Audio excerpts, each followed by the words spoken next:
Hayyadai aannan saayyaa fakkaata bishaan seechata saati. Hayyadai laalleeratee hawaaseenee allaattii marfachiise. Hayyadai handu'ee dabreen baanu gaggabaabeyfachiise. Hayyadai abbaan fardaani boona yoo siitiin gore deesi wanni boonaniin hojiidha carraaqqata jabeesi. Abbaan fardaani boona yoo siitiin gore deesi wanni boonaniin hojiidha carraaqqata jabeesi. Luqaa ulee sibiilaa namni carraaqqatu dhiira namni carraaqqatu dhiira. Luqaa ulee sibiilaa namni carraaqqatu dhiira nama carraaqqatu dhiira. Godina Harargee Bahaa aanaa meettaatti qamadii duraan qonnaan bulaan aanaa kanaa baddaa irratti yeroo gannaa facaasuudhaan beekama. Labsii akka biyyaatti kennameen bara 2012 booda baddaa fi gammoojjii bonaa fi ganna osoo hin jennetti jallisiidhaan oomishaa jiraachuu isaanii dubbatan. Itti gaafatamaan qonnaa aanaa meettaa obbo Abdul Bahri Siraaj. Hojii misooma qamadii kun eegalee akka aanaa keenyaatti gara waggaa 3 barana wajjin waggaa 3 qamadii duraan qonnaan bulaan keenya baddaa irratti ganna qofa oomishuudhaan beekama. 2012 irraa eegalee ammoo jallisiidhaanis qamadii misoomsutti galleetii jirra. Bara kana ammoo karaa adda ta'een boqonnaa qophii keessatti hojii potenshaala kaanaatti qabnu adda baasuu wajjin wal qabatee hojii guddaatu hojjetame. Karoorri kaanaatti nuu kenname gara hektaara 1,500 raawwiin keenya hanga ammaa gara hektaara 1,256 kaanaatti hojii kana hojjechuu dandeenyee jirra jechuudha. Araddaan amma keessa jirru tun araddaa hidhattuu sabaa jedhamti. Araddaan tun magaalaa Sarkamaa jalatti kan argamtu yoo taatu qonnaan bulaan araddaa tanaa qamadii firii malee biqilaan arkanii akka hin beekne dubbatan. Wanni agar gaafa duraa lafa bal'oo qabnu tara qabeenyatti ulaalle yeroo takka qonneetu loon itti gaddiifnee keessaa yaa'aa turre. Qamadiin maas baala siituu hin beeknu jechuun nuti lafa gammoojjii waan jirru qamadii tanuma gargaarsaa faadha nakata bii malee hin beeknu. Bishin guma waan akka duhun jaaniin takka faa murannee irraa galla horumaa addeete.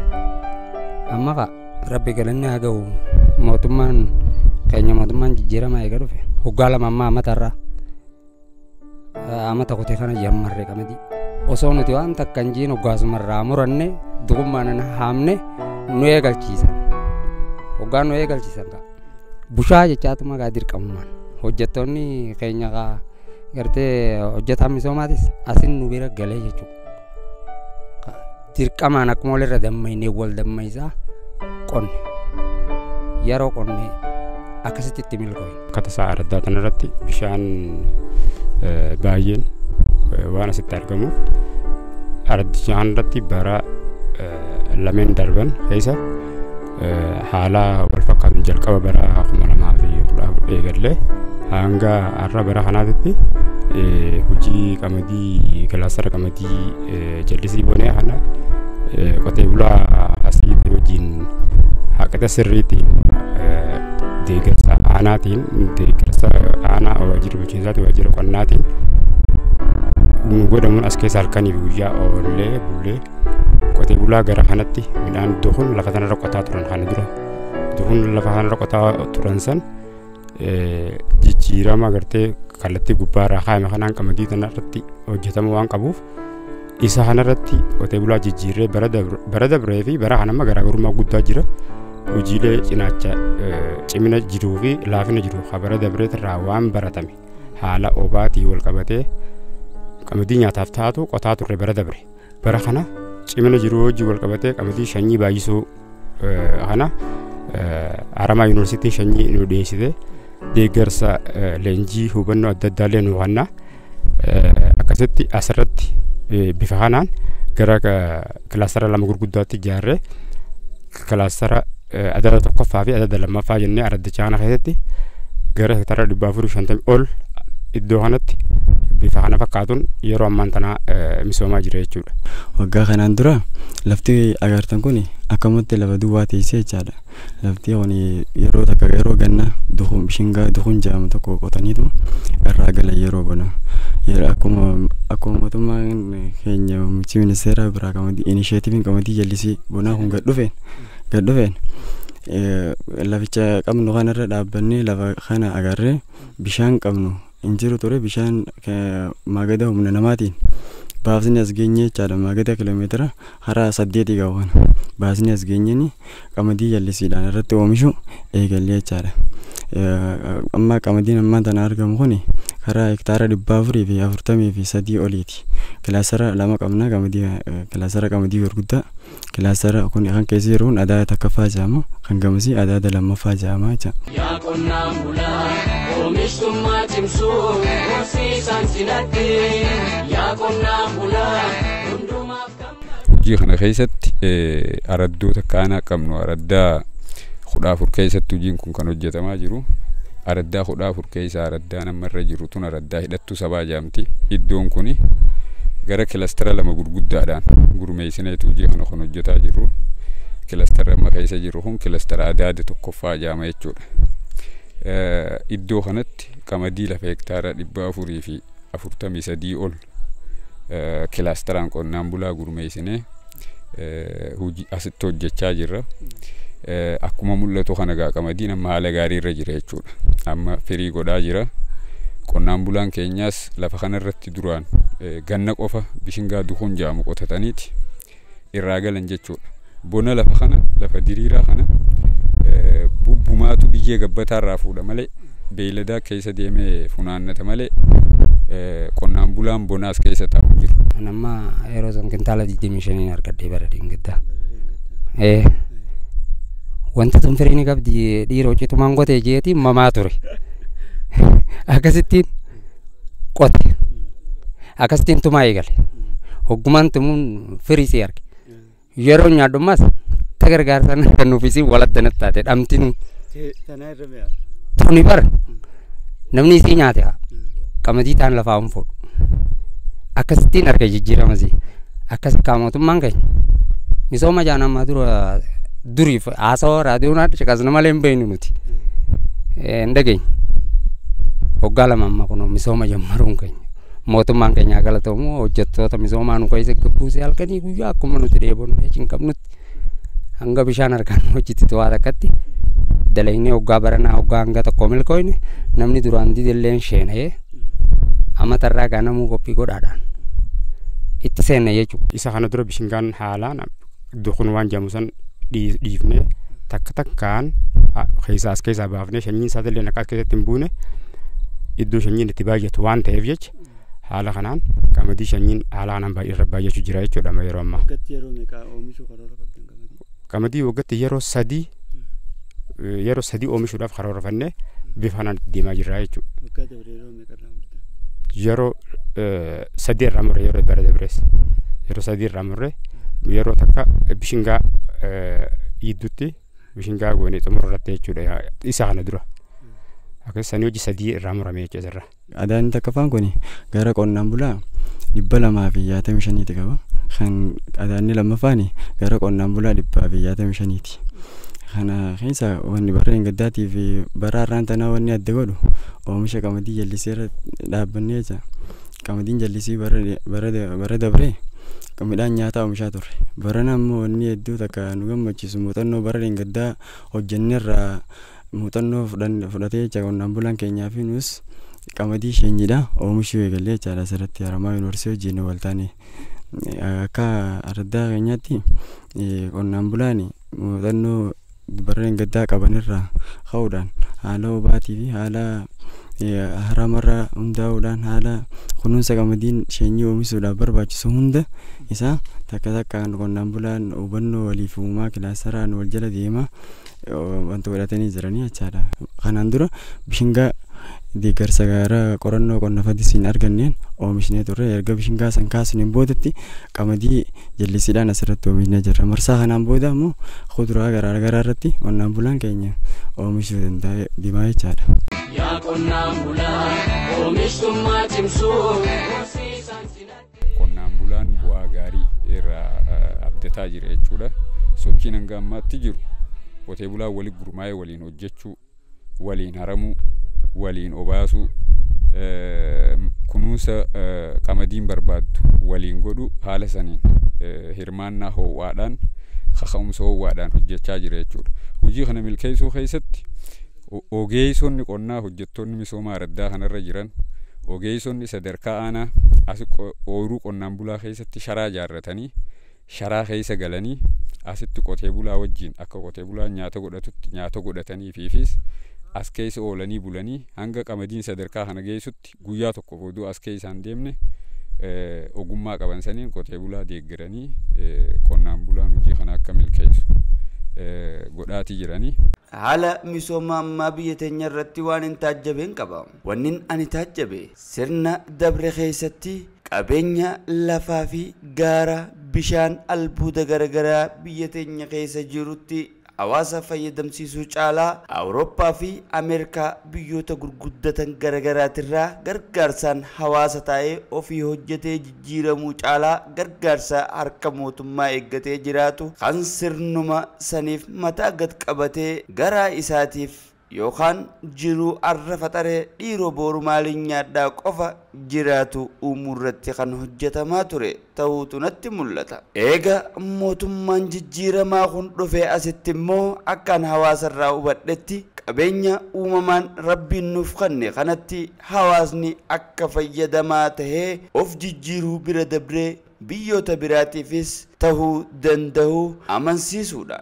Qamadii kadhaa osoo hin ta'in qamadii lafa teessanirraa qotattanii nyaachuu ni dandeessan jechuun amansiisuudhaan hojjettoota misoomaa muuxannoo gahaa qaban isaan keessa gadi buusuudhaan isaan keessa jiraatanii hawaasa keessa galanii hawaasa fayyadaa jiraachuun hubadhe. Yuunivarsiitiilee garagaraatiifis hojiin manaa kennamee qorannaan gahaan godhamee sanyii filatamtuun hawaasaaf dhiyaattee hawaasnis faayidaa isaa ta'uu hubatee bishaan qabu jallisii fayyadamee sulula gaara isaa hidhatee biyya isaa misoomsuu irratti hojjechaa jiraachuun hubadhe. Lafti tun bishaan hin qabdu. Maagada kana humnuma teenyaa fi hojjettoota misoomaatii fi bulchiinsa keenya nu bira dhaabbatee harkumaan baafannee baajeeta malee. Dur bishaan biyyeetan an dhufne gara bi'uume artiitan lafa qabnu tana eeguma amma qamadii qonne edaan lafa ni qabnaa qabeenya ni qabnaa if garree nuti achiin dura biraa shammadaa turre irraa cinqamaa turre callaarraan harkan amma nuti yoo rabbi je akkamma hojii isii tana eegalletti hanqinni xiqqishoo nurraa jiru bishaan bichaa xiqqishoo wal nu dadhabee yeroo bonaa kana rakkina bishaanii qicha qabna rakkinni bishaanii kuyyoo kafuramu ta'e asimiti biyyuma barbaaddattuuni erginaas shakkii firraan qabu. Amma tarta kabishingaan irraa muradhu. Amma qamadiin daalisu jirti ashiitaas agartee meetu. Amma ka bishingaa muradheetiin amma dhiyoo sana tume. Isa maadura kaanii hin nyaanne. Amma isinis na bilchaattee bara amma bultii 20 naftu muroon isii. Walla qabdee moo kam. Isii tana boodaan ammas karoorri hin qabu waan ammayyootu waan dafee hatattama akka ammas shanyii san duraa ka'u. Ni qonnaa jeetiin qalbii keessaa qaba. Taraa sadii hoggatti oomishachuuf qophiidha jechuudha. Haala saniin qonnaan bulaan keenyaas walitti gurmaa'ee hojii gaarii kana asirratti hojjechaa jira. Hojiin amma asitti hojjetamaa jiru araddaa kanarratti akka araddaa biraa osoo hin taane hojii sanyii baay'isuuti.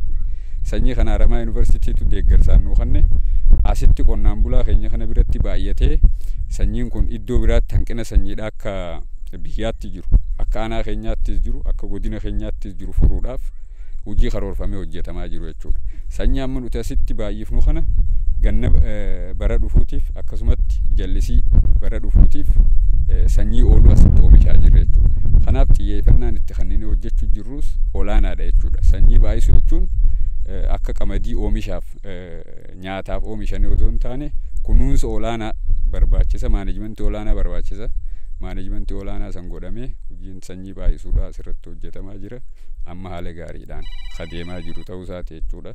Akka aanaatti immoo akka waliigalaatti araddoota 14 keessatti lafa hektaara 1256 ol irratti hojiin kun hojjetamaa jira jechuudha. Dirqama irra nu dhiibanii harree irraa fuudhanii tiraanteera ooruun nahinee hojjettoonni keenya kun cinqame jechuudha.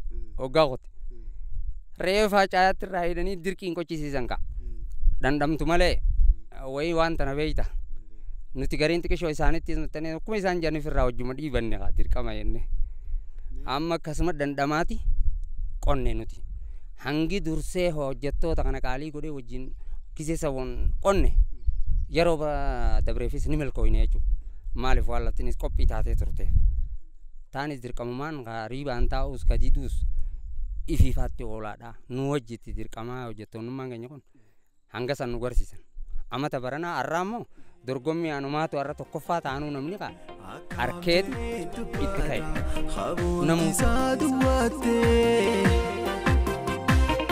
Meekam jee dubbata qaboolti isaa duwwatte dardarri tun furri filaa gaddee qarqaarsi diimaa ooyiruun dubaa gaffaadha ganda keessa deemaa abbaan fardaani boonaa yoo sittiin gore leeysi wanni boonaniin hojiidha. Jarraaqata jabeesi abbaan fardaani boonaa yoo sittiin gore leeysi wanni boonaniin hojiidha. Jarraaqata jabeesi lukaa ulee sibiila namni jarraaqatu dhiira namni jarraaqatu dhiira lukaa ulee sibiila namni jarraaqatu dhiira nama jarraaqatu dhiira.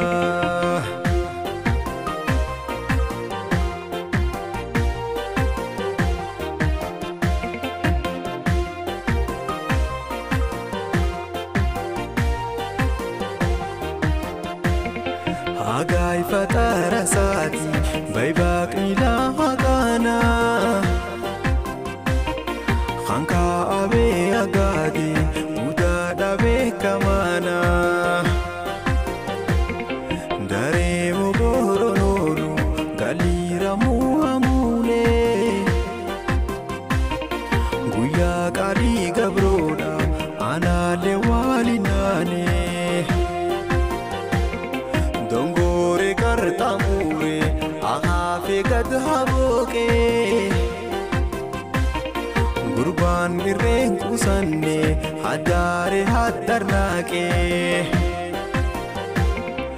Abbaan fardaani boonaa yoo sittiin gore leeysi wanni boonaniin hojiidha jarraaqata jabeesi abbaan fardaani boonaa. Qonnaan bulaa oomishtummaa cimsuu horsiisaan cinatti yaa qonnaan bulaa. Bultoonni keenya akkuma cimanii hojjechaa jiran bu'aa dhandhamataniiti jiranii qonnaan bulaan birootis kan qamadiin facaasanii fi kana keessatti hin hirmaatin araddaa biroottis kan argaman araddoota kanattis kan argaman qonnaan bultoota kanarraa baratanii bara dhufuuf of qopheessanii hojii qamadii irratti hirmaachuu kanatti cimuudha qaban kaje'uun dhaamaaf jechuudha. Iddoo jallisii kanarraa waggaatti yeroo 3 oomishuudhaaf qophii godhaati jirra. Amma qamadiidha kan hojjetamaa jiru. Qamadii kana booda immoo kuduraa garaagaraa qotee bulaan akka naannoo asirratti facaasu gorsaati jirra. San booda immoo bishingaa yeroo gabaabaa ji'a 3 keessatti ga'u gannarratti akka facaasan bara dabre jalqabneeti jirra isa kana. Bara kanaas marsaa sadaffaadhaaf waggaatti yeroo 3 oomishuudhaaf ganna bishingaa ji'a 3tti bilchaatu akka facaasan gorsaa jira jechuudha. Kanaaf yeroo 3 iddoowwan bishaan jiran kanarratti qotee bulaan keenya akka oomishuu danda'u bara dabrees hojjennee agarsiifneeti jirra. Bara kana immoo caalmatti qophii isaa godhaati jirra jechuudha. Dhaamsiin qonnaan bulaadhaa asii raddaa chaanaatiif qabu haaluma wal fakkaatuun bara dabree fi bara kana garaagarummaa guddaa jira.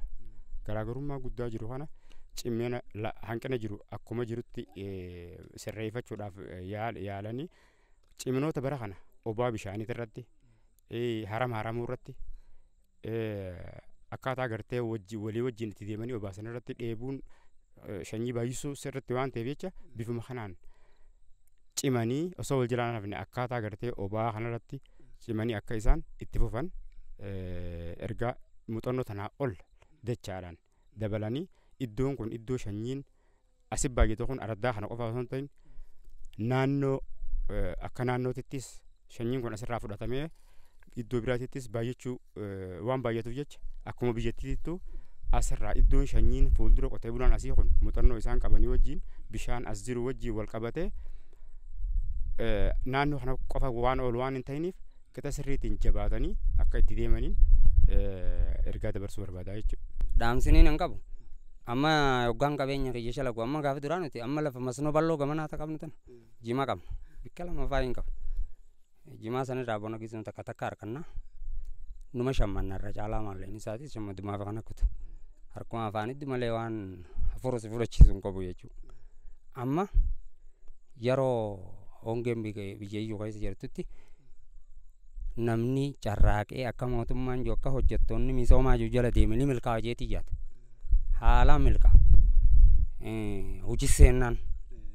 Eegaa beekumsa duraan qabnu irratti tasaanii tana fuunee yoo jala yaane ni milkooyinaan jaa. Shakkii hin qabu. Saniifuu nama hojii seenee qajimaan dura addatillee ciree yoo yeroo bonaa tanaas qotate gannaas qotate oomishaan if dandeenyaan irra fiinxeen irraa addunyaa keessatti midhaan nyaataatiin if dadhabuu waan jirtu if dandeenyeeti sadarkaa gartee biraatitti illee mootummaan keenya kaalaa dhiyeessu ni goonaa waan jiruun qaba. Tokko rakkinni xiqqishoo bishaan bichaa furmaata isaa mootummaan keenyaas akka itti nu yaaduun dhaamsa dhaama. Dhaamsiin qonnaan bulaaf qabu qonnaan bulaan keenya wal jala deemee akkuma duraa wal jala deemaa turetti wal utubuudhaan haala qaamotii irrattis ta'ee wal deeggaruudhaan tokkummaa isaanii jabeessanii hojiilee qaamotii hojii wal qabatee jechuudha akkasuma hojiilee biraatis wal deeggaranii wal jala deemanii haala qonnaan bulaa qaamotii kanaan qotataniifis akka fakkeenya ta'aniin dhaamaaf jecha.